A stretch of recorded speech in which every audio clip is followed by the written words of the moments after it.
I remember the exact morning it all began, though back then I didn't know it was the start of anything. Just another Tuesday, I guess. I was in my kitchen, the smell of brewing coffee filling the small space. Habit, I suppose, trying to hold on to some kind of normal, some routine, even when the world outside already felt off. I work in pest control, you see. Dr. Ethan Kincaid. Sounds fancy, doesn't it? A PhD in entomology, running a small-time extermination business in the suburbs. Some folks called me quirky, others just plain weird. I just loved insects, knew more about them than most people cared to. They were, to me then, little miracles of evolution.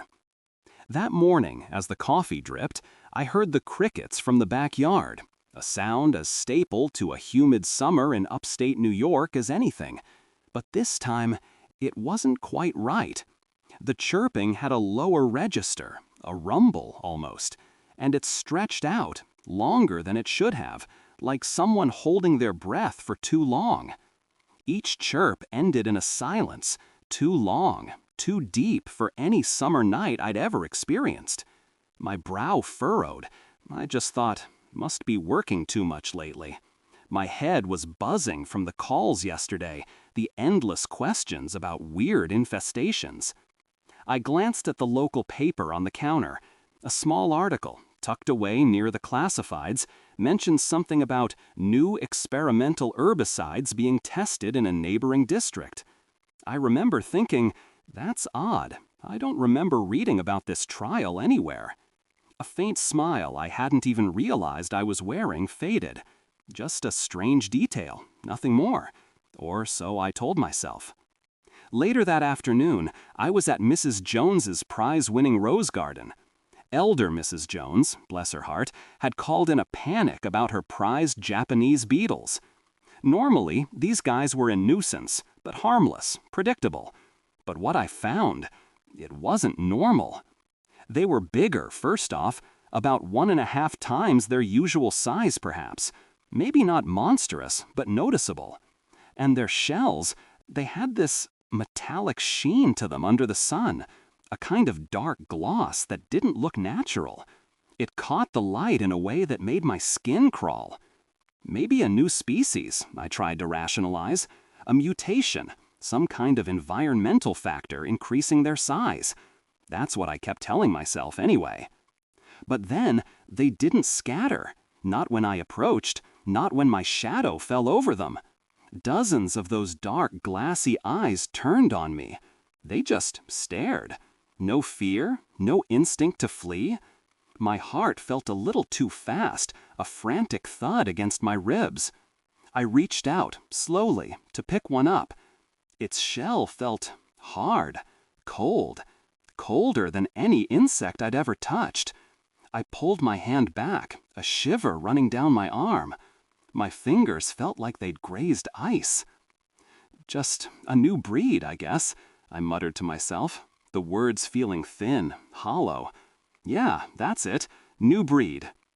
When I got back to my pest control truck, the usual scent of chemicals, formaldehyde really, was different. Something was mixed in, a heavy, damp earth smell. Like thousands of things had just crawled through, leaving a residue of soil and something else, something organic and slightly musky. There were no insects inside, though. My truck was meticulously clean. I just shook my head, my thoughts a jumble. Too much direct sunlight to the brain, I said out loud. The call came in after 5, an emergency, a suburban power substation. Something was interfering with the main grid, causing intermittent blackouts across several blocks. The technicians who went in first had just run. They sounded hysterical on the phone. I drove out there, the late afternoon sun already dipping, casting long, unsettling shadows. The air felt heavy, buzzing with an almost electric tension. When I pulled up, the main gate was open, a hazard sign lying crooked in the dirt.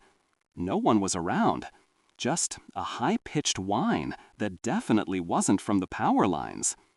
I pushed through the door to the primary control room. What I saw, I still see it sometimes when I close my eyes. Thousands, maybe tens of thousands of fire ants. Not the usual tiny specks. These were huge, the size of mice, crawling over the control panels, chewing through wires, their mandibles snapping. They moved with an unnerving precision, a terrifying order, like soldiers executing a plan. Then I saw one. It was massive, the size of a small dog, maybe a terrier. It stood on top of a sparking junction box, its antenna twitching, slowly, deliberately, like it was processing information. It turned its head, if you could call it that, and those many-faceted eyes locked onto mine. And it launched. It moved impossibly fast, a dark blur of carapace and legs. I yelled, a guttural sound I didn't recognize as my own. Pure instinct, I brought up my sprayer, aimed, and let loose a blast of industrial-strength chemical. This stuff usually dropped anything on contact. But it didn't. The ant just staggered, then seemed to glow. Its shell became slicker, a deeper, more iridescent black. And it came at me faster. The other ants around it, hundreds of them, started moving with renewed ferocity, their clicking mandibles becoming a louder chorus. My spray wasn't killing them. It was making them angrier, stronger. "No, no way!" I shouted, backing up, stumbling. My hands, the ones that had held so much knowledge, were shaking. My tools, they were useless. They were worse than useless. Then the sound came. That low thrumming I'd heard from my backyard, but amplified 1,000-fold. It vibrated in my chest, synced with the frantic thump-thump of my heart. It wasn't just physical anymore. It was in my head. And amidst that horrifying white noise of clicks and gnaws and the ceaseless beat of unseen wings, a voice. It was deep, resonating, almost like the air itself was speaking. One word. My name. Kincaid. I ran. I just ran. I didn't stop until I was back in my truck, fumbling with the keys, driving away from that substation, away from the hum, away from the voice. My breath hitched in my throat, a dry gasp. Back home, I slammed the front door shut, my hands still shaking violently. I tried to calm myself, to breathe. It had to be a hallucination, sleep deprivation, too much coffee. I just needed to see something normal. I flicked on the TV. Local news, already. The screen flickered, showing grainy, distorted images. The anchor woman, her face too pale, tried to maintain a calm demeanor, but her voice cracked on every other word. They were talking about incidents, not just the substation. A baseball field, my town's local park, apparently had been swallowed by a swarm of colossal locusts in minutes, gone. Another report showed a beach, miles of coastline, absolutely swarming with giant cockroaches, digging deep, intricate tunnels under the sand, turning the shore into a maze. The TV screen, it was weird. It kept pixelating, the images blurring. And in the background, behind the anchor woman, I saw it. A long crack, not a straight line, but winding, curving up the wall behind her, like a gnarled tree root. It snaked upward, growing even as I watched. Or maybe I just became aware of it. It made my stomach clench. I snapped the TV off. The sudden silence was worse than the noise. I went to my small home office, my eyes darting around the familiar piles of books, the shelves filled with preserved specimens. I started pulling them out, frantically flipping pages, looking for anything, something, an explanation. But even as I searched, I knew it wouldn't be in those pages, not anymore. I tried calling people, my colleagues from the university, some old entomology professors, the regional authorities, anyone. My voice was hoarse, desperate. Each call was met with skepticism, sometimes outright dismissal. "Ethan, slow down, man. What are you talking about, giant ants? Are you off your meds?" One even chuckled, which made my blood run cold. They were busy, they said. Unusual weather patterns, localized power surges, a mass delusion, perhaps. They either didn't believe me, or they were too busy putting out other natural fires. I was alone, completely.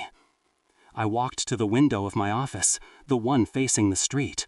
The city lights were just starting to come on, but the usual brilliant reds and oranges of a suburban sunset were gone. Instead, a deep, unsettling greenish-yellow hue was bleeding into the sky. It wasn't fog.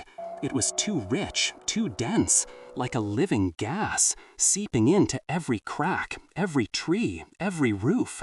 It wasn't natural. I knew it wasn't.